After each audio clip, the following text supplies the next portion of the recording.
네, 성도 여러분, 하루 동안 평안하셨습니까? 2023년 1월 19일 목요일 새벽 기도회를 시작하겠습니다. 우리 다 같이 기도하시겠습니다. 하나님 아버지, 저희를 사랑하시는 그 은혜에 참으로 감사드립니다. 주님께서 저희를 사랑하시기에 저희를 이 땅 가운데 보내셨고 하루하루를 살게 하시며 또 오늘 새로운 하루를 맞이하게 해 주셨습니다. 하나님, 우리가 언제나 우리를 향한 그 하나님의 사랑을 다시 한번 더 생각해 보고 또 그 사랑에 우리의 믿음을 굳건히 세울 수 있도록 성령께서 우리를 이끌어 주시옵소서. 하나님, 하나님의 말씀은 살았고 운동력이 있어서 우리의 심령과 골수를 찔러 쪼개기까지 하는 능력의 말씀임을 저희가 믿습니다. 하나님, 그 믿음으로 우리가 하나님의 말씀 보기를 사모하오니 하나님, 이 시간 주의 말씀을 우리가 볼 때에 주 성령께서 우리 가운데 함께하여 주셔서 주의 말씀을 잘 깨닫게 하시고 그 말씀, 그 깨달은 말씀대로 우리가 살아갈 수 있도록 하나님 저희 가운데 함께하여 주시고 저희를 이끌어 주시옵소서. 그렇게 하실 것을 믿으며 감사드리고 우리 주 예수 그리스도의 이름으로 기도드립니다. 아멘. 저희들에게 주신 하나님의 말씀은 마태복음 9장 1절부터 8절까지 말씀입니다. 마태복음 9장 1절부터 8절까지 말씀 봉독해 드리겠습니다. 예수께서 배에 오르사 건너가 본 동네에 이르시니 침상에 누운 중풍병자를 사람들이 데리고 오거늘 예수께서 그들의 믿음을 보시고 중풍병자에게 이르시되 작은 자야 안심하라 내 죄 사함을 받았느니라. 어떤 서기관들이 속으로 이르되 이 사람이 신성을 모독하도다. 예수께서 그 생각을 아시고 이르시되 너희가 어찌하여 마음에 악한 생각을 하느냐. 내 죄 사함을 받았느니라 하는 말과 일어나 걸어가라 하는 말 중에 어느 것이 쉽겠느냐. 그러나 인자가 세상에서 죄를 사하는 권능이 있는 줄을 너희로 알게 하려 하노라 하시고 중풍병자에게 말씀하시되 일어나 내 침상을 가지고 집으로 가라 하시니 그가 일어나 집으로 돌아가거늘 무리가 보고 두려워하며 이러한 권능을 사람에게 주신 하나님께 영광을 돌리니라. 아멘. 네, 참 좋으신 우리 주님의 크신 은총이 우리 토론토 한예장로교회 모든 분들에게 오늘도 함께 하시기를 주님의 이름으로 축복합니다. 오늘은 어제 말씀에 이어서 마태복음 9장 1절부터 8절까지 말씀을 나눕니다. 우리가 어제 살펴본 말씀에서는 예수님께서 가다라라는 이방인들이 살고 있는 지방에서 그 귀신을 돼지 떼들에게 옮기셨죠. 그렇게 하심으로써 돼지들이 몰사하게 되었고요. 또 그로 인해서 사람들이 예수님을 좀 그 지방에서 떠나시기라 이렇게 떠나시기를 간구하였다는 말씀으로 마무리가 된 것을 우리가 봤습니다.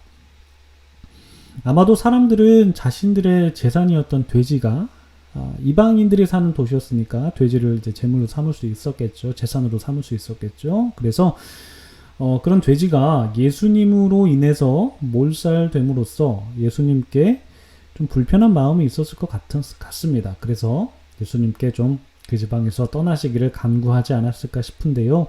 그 일로 인해서 예수님께서 다시 본 고장인 가버나움으로 돌아오게 됩니다. 오늘 본문 1절 말씀에서 예수님께서 배에 올라서 다시 본 동네에 이르렀다 이렇게 기록이 되어 있는데 바로 그 본 동네가 예수님의 주요 활동 무대였던 가버나움입니다. 예수님께서 가버나움에 이르게 되자 그 어떤 사람들이 침상에 누운 중풍병자를 그대로 예수님께 데리고 왔죠. 2절에서 그 모습을 살펴볼 수가 있는데요. 그런데 이 중풍병자 치유 사건은 마태복음에만 있는 건 아니고요. 마가복음과 누가복음에도 실려 있는데 특히 마가복음에서는 이때 당시의 상황을 조금 더 구체적으로 묘사를 하고 있습니다. 그 마가복음에서는 예수님께 많은 사람들이 몰려왔다라는 그 현장의 분위기를 또 말해주고 있고, 그래서 중풍병자를 예수님께 데려갈 수 없는 그런 상황도 묘사가 되어 있습니다. 그래서 그 중풍병자를 데려온 사람들이 지붕에 올라가서 지붕을 뜯어서 그 구멍을 내고 중풍병자를 예수님께 달아내렸다, 이런 기록이 있거든요. 이렇게 마가복음에서는 중풍병자를 데리고 온 사람들의 행동을 더 구체적으로 묘사를 하고 있는데, 마태복음에서는 이렇게까지 자세하게 상황 묘사는 하고 있지 않습니다만, 그럼에도 중풍병자를 예수님께 데려온 사람들의 행동은 바로 믿음에 의한 행동이었다, 이렇게 말씀을 하고 있습니다.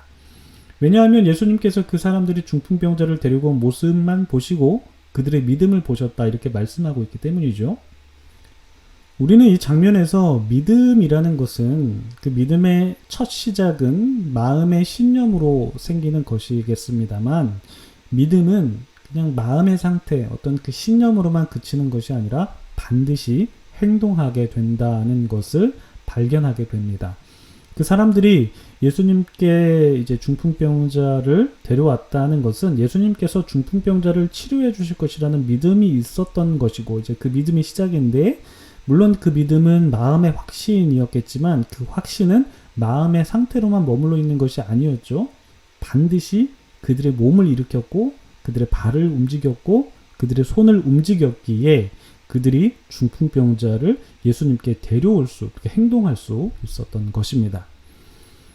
하나님께서 우리에게 주신 믿음도 마찬가지죠. 우리가 예수님을 우리의 구원자로 믿고 그분께서 우리의 죄를 용서해 주셨고 우리가 하나님의 통치를 받을 수 있도록 허락해 주신다는 것을 우리가 믿는다면, 그 믿음은 우리를 움직이지 않고 그냥 가만히 있게 하는 게 아니라, 그 믿음은 우리가 하나님의 나라를 위해서 우리의 몸을 움직이게 한다라는 것을 우리가 경험하게 됩니다. 우리가 예를 들어서 찬양하는 것, 예배하는 것, 봉사하는 것, 전도하는 것, 그리고 우리가 선행을 베푸는 것, 이 모든 행동들이 바로 우리의 믿음으로부터 시작되는 것임을 우리는 깨닫게 됩니다.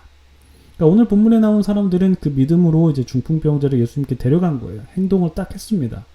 그런데 예수님께서 말씀하시기를 그 중풍병자에게 죄 사함을 받았다, 이렇게 말씀하시면서 그 사람을 좀 안심시키는 것을 볼 수가 있는데요. 예수님께서 그 중풍병자를 치유하시지, 말씀으로 나아라 이렇게 하시든지 아니면 치유를 딱 하셨으면은 그 상황이 잘 이해가 되겠는데, 근데 왜 예수님께서 죄를 용서받았다 이렇게 말씀을 하셨을까요?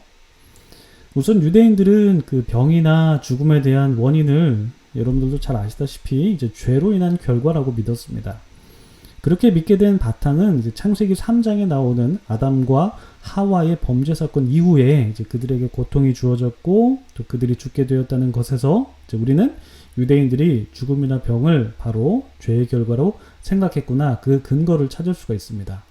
그러니까 유대인들에게는 이러한 그 죄에 대한 사상의 토양이 깔려 있기 때문에 병이 든 것도 바로 이제 죄로 인한 결과, 그렇게 인식을 했다는 것이죠.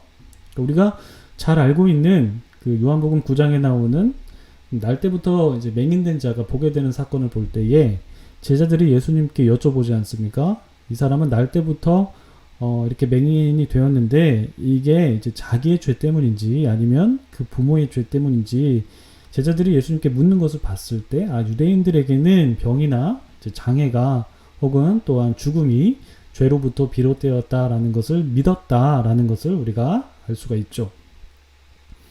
그렇지만 예수님께서 이제 날 때부터 맹인된 자가 그의 죄 때문에 그런 것도 아니고 그 부모의 죄 때문에 그런 것도 아니고 오직 하나님께서 행하실 일을 나타내기 위해서 그가 날 때부터 맹인되었다라는 것을 말씀하셨듯이, 오늘 본문에서도 죄를 지었기 때문에 중풍병이 들었고 그 중풍병을 치유하기 위해서는 먼저 죄 용서를 받아야 되는 그런 절차를 걸쳐야 하는 것을 말씀하는 것이 아닙니다. 왜냐하면 우리가 그 월요일 말씀에서 나누었듯이 치유라는 그 데몬스트레이션이 바로 사단을 내쫓는 예수님의 시위를 보여주고, 그리고 두 번째는 우리를 위하여 하나님의 나라가 임할 때에 죄악된 현실이 어떻게 회복되는지를 보여주는 시연이다라고 말씀을 해주셨잖아요. 그래서 이 예수님께서 보여주신 이 중풍병자 치유는 바로 예수님께서 죄로 인해 뒤틀려진 인간과 또한 세상을 구원하실 수 있다는 것을 보여주는 것이고 시연해 주는 것이고, 이것을 좀 더 간추려서 말을 해보면 예수님께서 죄를 용서해 주실 수 있다는 것을 보여주는 사건이다. 이렇게 말씀을 드릴 수 있습니다. 그래서 오늘 본문에서 강조하고 있는 것은 무엇입니까? 바로 예수님께서는 죄를 용서하실 수 있는 권위가 있으신 분이다라는 것을 강조하고 있습니다.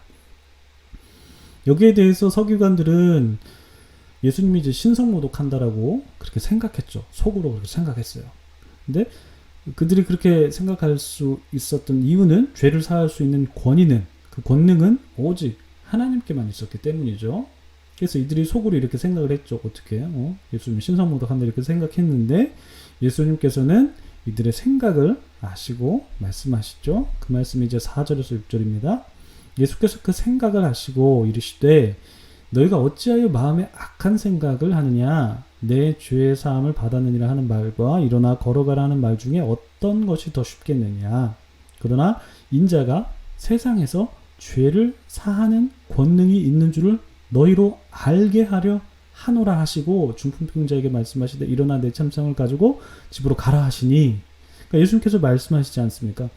예수님께서 말씀하시길 인자가 내가 세상에서 죄를 사하는 권능이 있는 줄을 너희로 알게 하기 위해서 중풍병자를 내가 치유하겠다.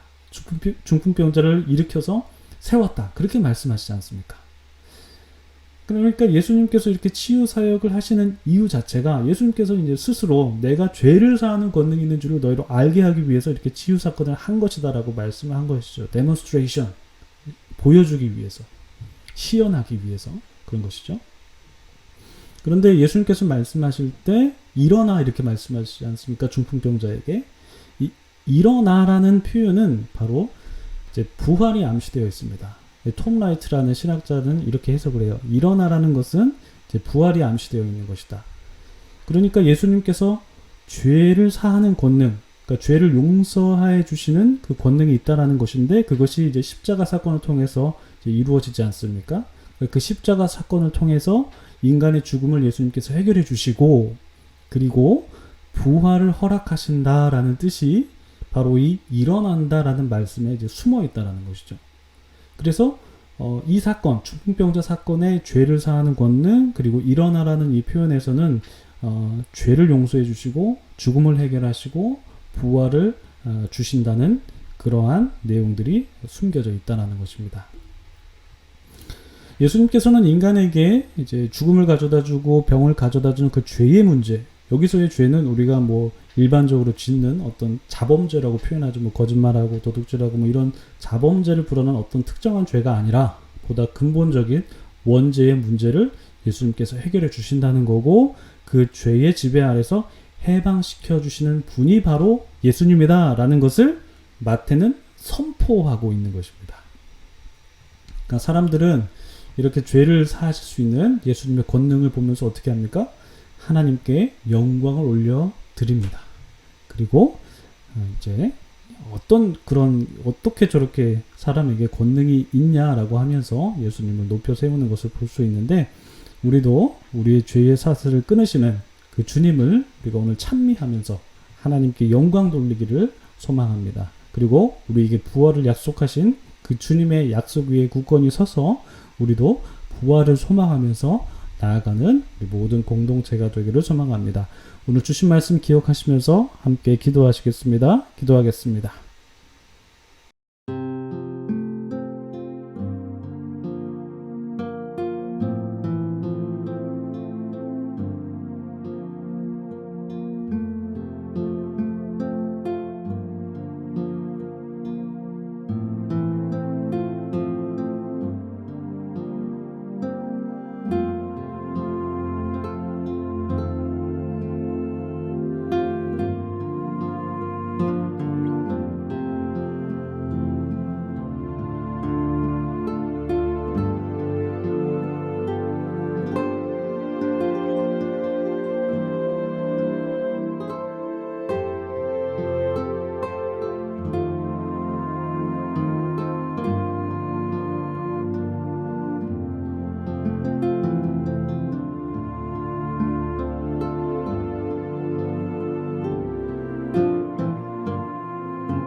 네.